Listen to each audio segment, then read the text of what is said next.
I'm sorry, I was speaking. Both y'all can't talk at the same time. I know, I was speaking, and I expect to be allowed Hey, to speak when I'm speaking. Hey, both of you all need to just take it down a notch. And so, Your Honor, if I may finish, because I was the one speaking before Mr. Weinstein interrupted. But you continually engage in this pattern of behavior, Miss Love. You don't want to accept my ruling.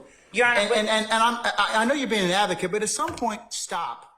So in continuing our straight disrespect series starring Judge Glanville, we're going to take a look today at some disrespectful moments, some more disrespectful moments in the court of Judge Glanville. Today, we're going to get progressively more disrespectful. So we're going to start off with a little bit of disrespect, and we're going to ramp on up to some straight disrespect. So make sure you just stick in here until the end. First, we're going to start off with this first interaction between Max Sharp and Judge Glanville. This is thanks to Thugger Daily. You know, Thugger Daily is always on point. So let's take a look at this one, and then we'll get even more disrespectful for the next one. At that morning, along with your issue of bond at that point in time, should it be appropriate, depending on how I rule, okay? Did I address you, Mr. Sharp? Did I tell Mr. Sharp, get up? Okay. Just give me a second. Being eager, okay? I'll just a sec, all right? But does that work for you, sir? Now we go to the time that Glanville got a little bit peeved at a lady who was chewing gum in his courtroom, and he decided to kick her out so she could get rid of her gum. So this is yes or no? I mean, I don't think the witness. Sir, please sit down. Please sit down. Thank you. Just please sit down, okay? I don't need any help from you, okay? All right. And there's no objection on the floor. So, all right? My objection, Your Honor, to that last series is that court. I would ask the court to allow the witness. He's finished the statement. There's nothing else. It's like if he asks to continue his statement, then fine. But sit down and stop interrupting, Mr. Matthews. Mr. Stevens, are you finished with your last response, or did you finish? Was there anything else you were going to say? but I lost my train of thoughts, Your Honor. But I mean, she can continue. No. If you weren't finished, we'll let you finish that statement if you wish to. But you have to. I don't wish to. All right. When you trail off, what happens is that the examiner thinks that you're done. Okay. Yes, sir. And that's causing a little bit of confusion because the folks out here think you want to say more things. So if you have more things to say, just go ahead and just continue to talk. Okay. Yes, sir. I'm trying to my best to And complete your answer. Yes, sir. Fair enough? Yes, sir, Your Honor. Okay. All right.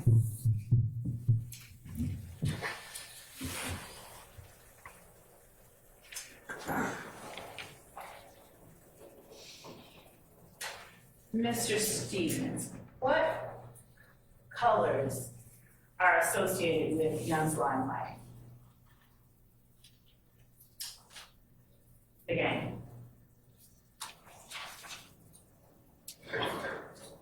All colors? Mr. Stevens, would you do me a favor and tell me, you ever heard the word snitch? Yes. And what does the word snitching mean to you?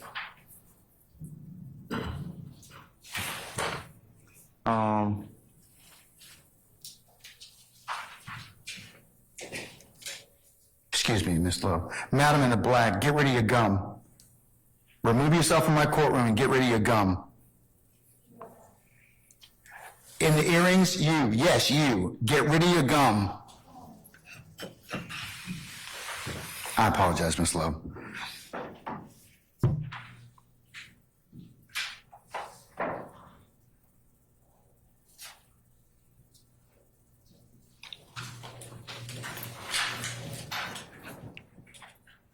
All right, madam, you may continue. You may answer, Mr. Stevens. What does snitching mean to you? It doesn't mean anything to me, but I'm aware of the term that you, yes, I'm aware. What is the meaning of the term? What's the definition? It doesn't mean anything to me, but I'm aware of the term.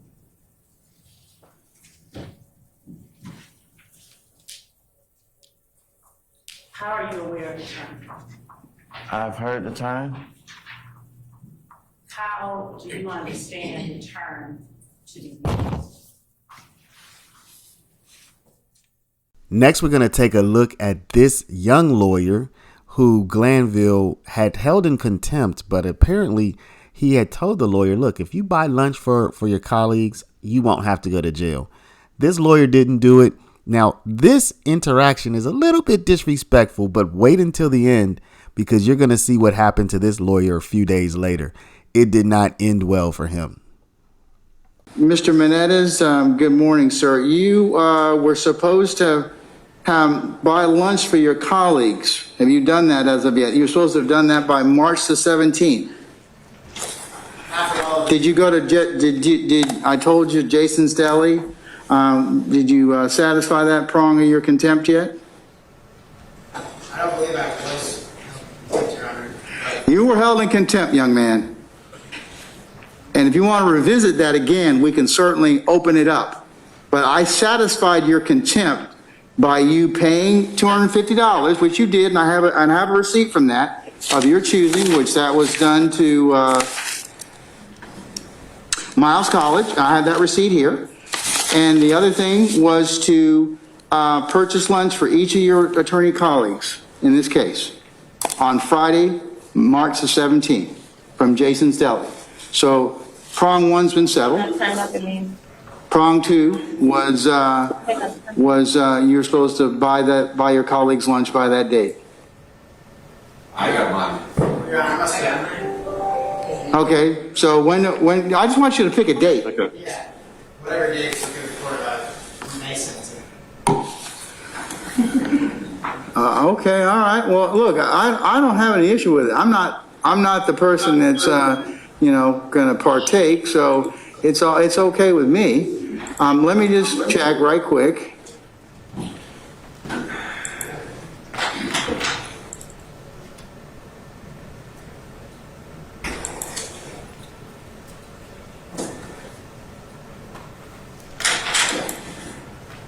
Your Honor, I think that's the lead that we're going to have on for the 19th. Maybe I should just make 19th.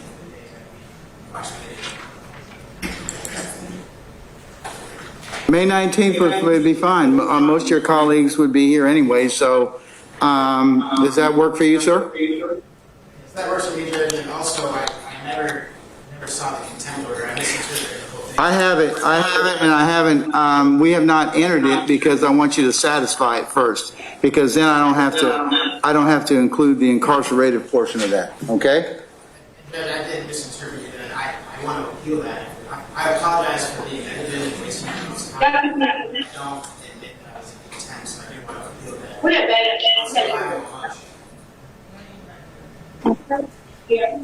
Hold on one second, sir. I just turned mine off. I'm sorry.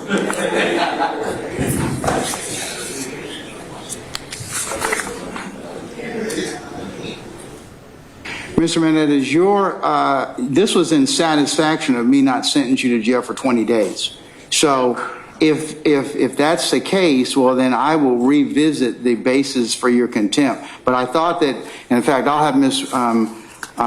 Weaver go ahead and pull that order, pull the part of the record. But I did, in fact, I did not hold you in, I did not go ahead and sentence you to the 20 days. I said that this would satisfy, once you apologized, I said you can pay, because remember, you were going to do I was going to have you do a report as well, or a written product.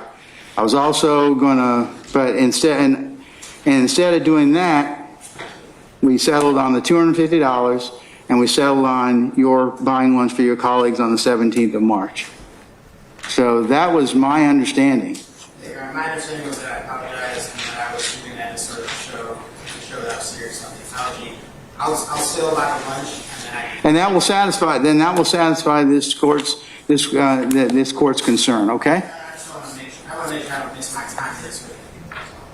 I'll deal with it then. I'll still buy the lunch. Your Honor. Give me 1 second. You want to chat with him? Several days later. All right, councilors, good morning. Could everybody please be seated? Let me take up a couple of housekeeping matters to begin with. First one being, it has been brought to the court's attention that Mr. Menendez has been taken into custody this morning. And I'll let that process kind of play out. Getting even more disrespectful. So turning up the disrespect heat, y'all. We have Glanville who ordered this lawyer to write a paper, a publishable paper, a world-class academic level paper. And the lawyer's like, look, can I just pay some money to get out of this? Glanville's like, no, you can either write me my paper or you can go to jail, sir. Next matter, Mr. Johnson. How are we doing on that paper? I mean, the importance of professionalism. Yours is due by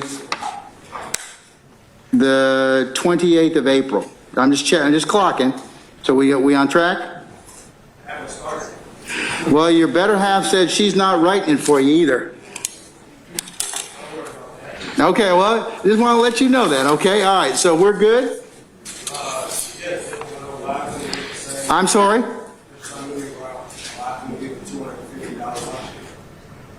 Because that wasn't offered to you. You've already asked me, could I pay the $1,000? I told you no. Well, I know you would, but that's not what's on the table. 28, yes, at noon. Or you do 20 days. It's 17-page paper on the importance of professionalism in the legal field and treating one's opponents with civility. Paper is to be published quality in APA format and at least 10 primary and 10 secondary sources. Means that we should be able to send it to the to either the Georgia any one of our law review or any other place that accepts publications, and it should be acceptable. Say again? Say again, Mr. Jimenez? It's very difficult to get published, you know. I've never been published. Okay, all right, okay. But that's another issue that we're not going to deal with today. But anyways, okay, so Mr. Johnson, are we good with that? I mean, it needs to be a scholarly quality, basically, okay, that you would, it's error-free and that you would turn in to satisfy a writing requirement. So you're saying I should, what about just trying to pass the class? That's not what the order says, sir.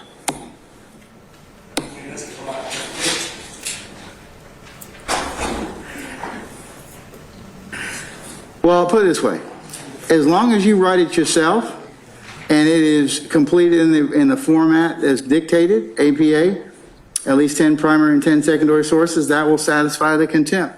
I mean, I'm going to read it, and I mean, and if I don't find it to be of suitable quality, you'll redo it. But the other thing is, if you don't do it, the other option I have is to jail you for 20 days because it's not satisfactory. So I would suggest that you write it in a satisfactory manner. I'm not, lawyers, we talk and write. That's our trade and stock. So I think you'll be able to do it. I know you'll be able to do it. Glanville apparently likes to assign writing papers to people.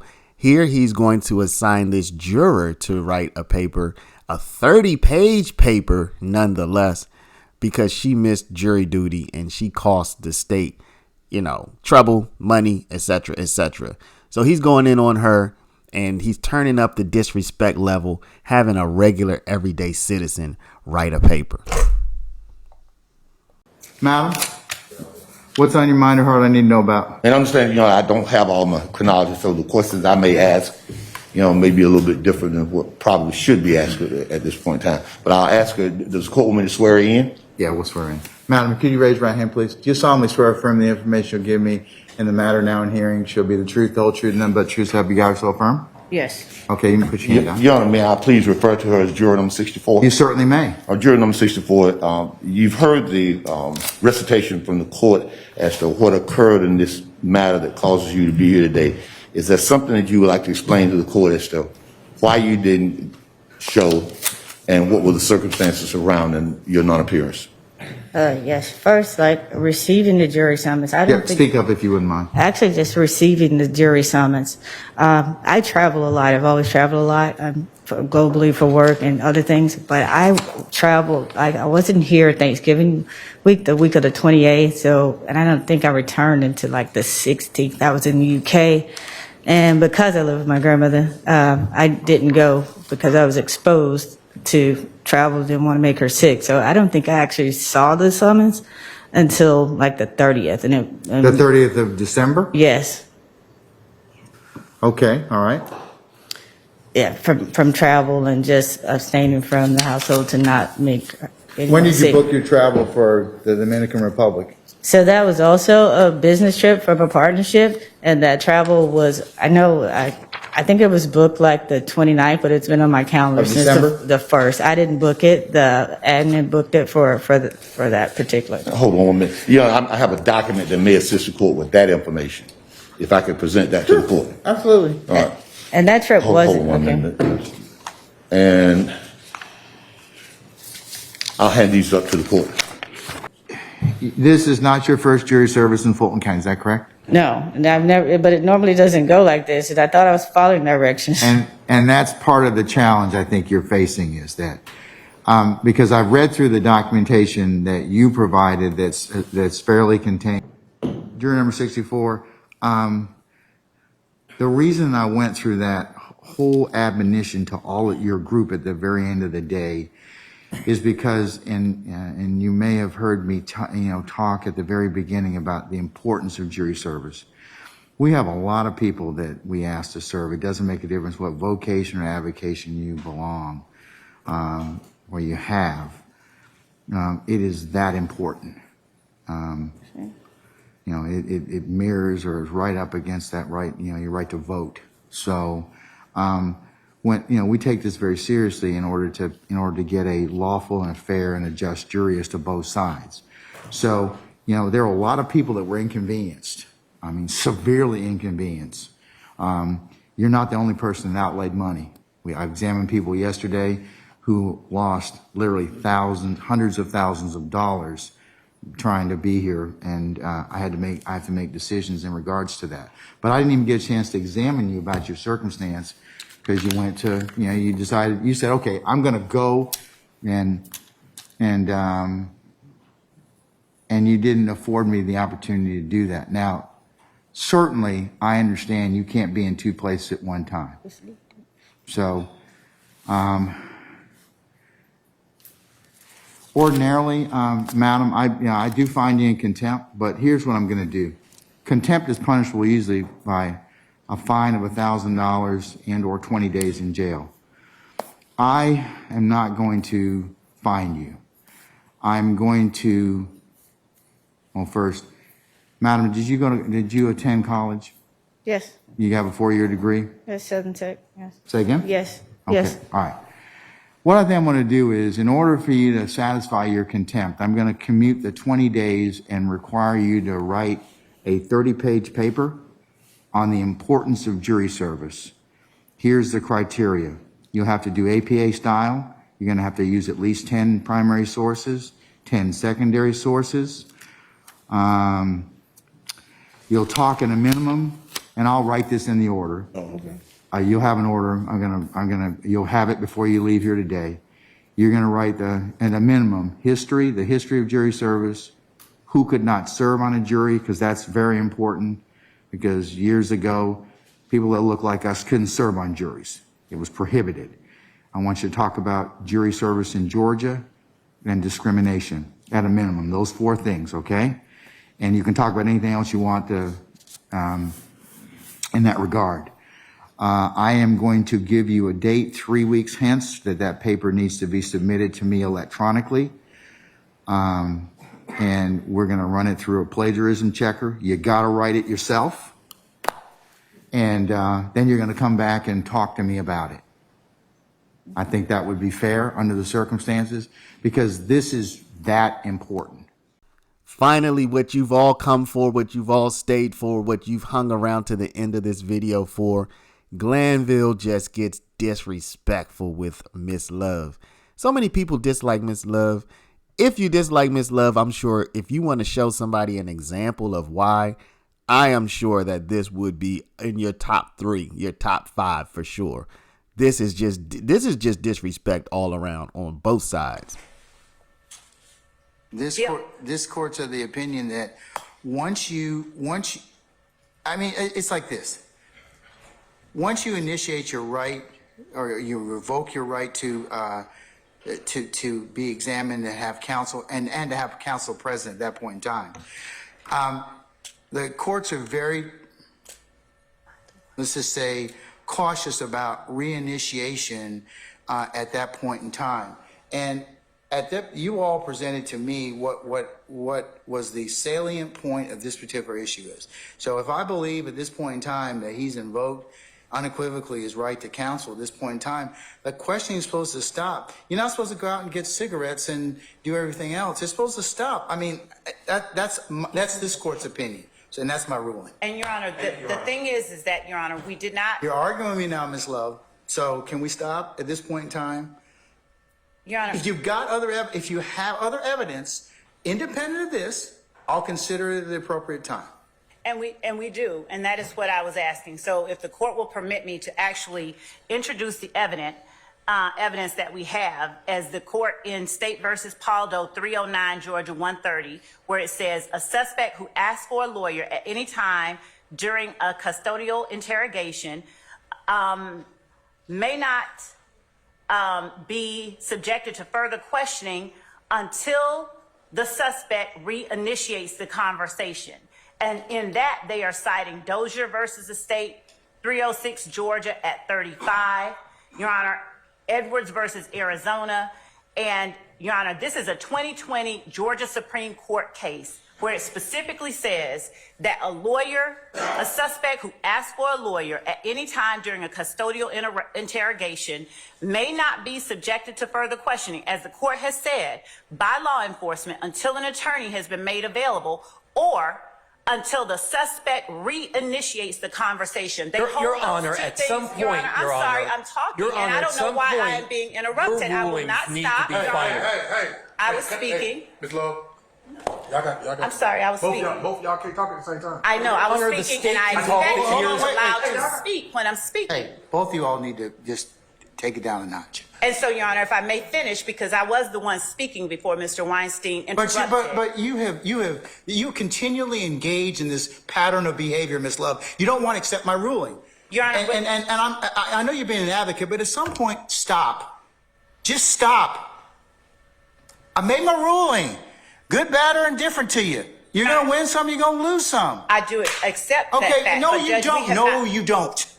Your Honor, we have just not been able to present the evidence. No, you don't. I get it. I get it. And if you have an independent basis to introduce statements that may not, or that may be not subject to the fruit of the poisonous tree, or any other thing, or any other issue related to evidence that may have flown out of this particular interview, then I'll hear it at that point in time. When the court says independent basis, does the court mean outside of that video? Because we do have that. Yeah, if it's not tied to the statement, of course you can introduce it.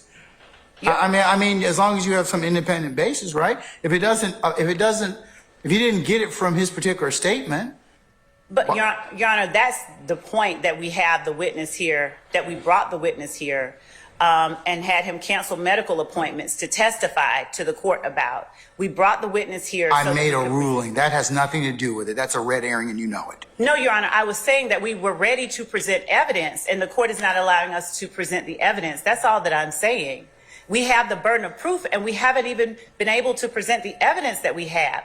We only, for the sake of ease, allowed the court to introduce the statements that the defendant made as states 1 and 2 to help Mr. Weinstein play the portion that he wanted to talk about. We didn't even get a chance to play or to have the evidence that the state has ready for presentation to the court to be presented. We should be entitled to present the evidence so that the court actually has the circumstances and does not have speculation or conjecture as to what happened when the Georgia Supreme Court has clearly said, just as clearly as an attorney being present is required before you consider the statement once he's invoked, the court has as clearly said, if he reinitiates, then that statement can be considered. It does not use them like maybe. It says, if this or that, then the statement can be considered, unless it should be suppressed for another reason. And that case, Paul Doe, is as recent as 4 years ago. And I'm not just doing this for the sake of engaging in a pattern of behavior, Your Honor. I am standing here emphatically asking that the court allow the state to present its evidence so that the court can make a ruling based on the evidence and not on the assertion by one party or the other as to what should or could be done. We have evidence that I believe that the state is entitled to present and the court is entitled to hear in the form of testimony. And I understand that Mr. Weinstein wants us to hurry it along and not hear Detective Thorpe because that might be an adverse position or evidence to his client's position. But we are simply asking that the court allow us the opportunity to present the evidence and to not hold it against the state that I am asking this, that the court allow us to present evidence that this statement was made voluntarily and that the fact that he ceased it but then reinitiated it is something that the court should consider. And Your Honor, I don't like drawing the court's ire. It's, quite disturbing. But I cannot in good faith not present evidence when we have a whole burden of proof to show the court that it was made freely and voluntarily. And when the evidence that we have is sitting right outside the courtroom. And the court's whole purpose for having these hearings is to determine the truth and to decide what is fair. And without hearing from Detective Thorpe, I don't know how the court can discern what the truth of the matter is. Hearing only a portion of a recording and not hearing from the people who were actually standing there talking to and listening to the defendant. Unless without hearing Detective Thorpe, the court is making a credibility judgment before even hearing what he has to say. May I please speak? Please, may I please speak? Okay. And Your Honor, I was asking that the court. Are you finished, madam? I was not, Your Honor. I was Your Honor, Hold up. You got 30 more seconds. Wrap it up. And Your Honor, I'd ask again the court for the opportunities for the state to be able to present evidence so that the state can meet its burden and not have the court make any kind of ruling based on really partial pieces when the court does not have a totality of the circumstances as a part of the record for the court to consider. So I would ask the court in earnest to allow us to at least present the testimony of Detective Thorpe, if not today. I don't mind doing it. I said in my email to the court and to counsel that we can do this closer in time because he does have or did have that appointment closer in time to when this matter will be right. But Your Honor, I implore the court to allow us to actually present the evidence that we have to present. I appreciate Your Honor giving me the moment to speak. Thank you. Your Honor, I apologize for interrupting the state earlier, but the state can talk the ears off a donkey. This continued filibustering has got to stop so that opposing counsel can speak. Your rulings at some point have got to be final, Your Honor. Whether you hear from Detective Thorpe or not is irrelevant. He requested his lawyer, he invoked his right to not speak anymore, and I don't care what schmoozing Detective Thorpe did out at the Sally Port, taking my client off camera. I don't know what went on down there. I don't know what self-serving, well, I have some idea. I don't know what self-serving statement Detective Thorpe could possibly give to this court that would cause the court to change their order. This continued going back whenever the state loses in this case has got to stop at some point, Your Honor. Thank you.